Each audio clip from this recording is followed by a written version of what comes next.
Welcome to our channel. Today we how to authorize Grammarly Business for team collaboration on LinkedIn content, beginner guide step by step clearly.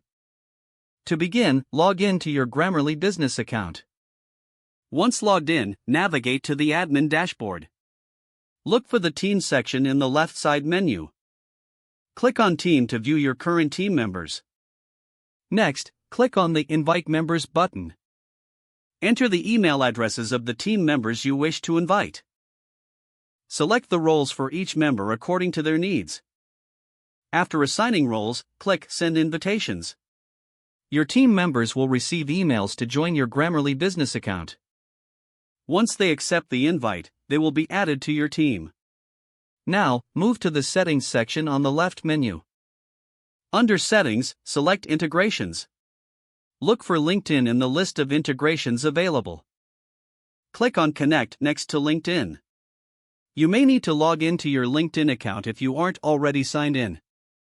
Grant Grammarly the necessary permissions to access your LinkedIn. Once connected, you can start collaborating on LinkedIn content together. Return to the dashboard and create a new document. Share the document with your team members for real-time collaboration. Encourage team members to use Grammarly's suggestions as they work. Monitor the content collaboratively to ensure consistency and quality. Once satisfied, you can publish the content directly on LinkedIn. Review feedback from team members throughout the process. This will enhance the overall quality of your LinkedIn postings.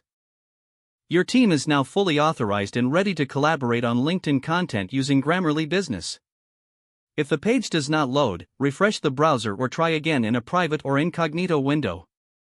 Make sure you are using the correct email address, then retype it carefully to avoid small typos. If your password is not accepted, use the reset option and create a new strong password you can remember. Check your spam folder for verification or security emails, then complete any requested confirmation steps. Enable two-factor authentication if available to improve account security and reduce unauthorized access risk. Don't forget to like this video and subscribe to our channel for more step-by-step tech guides.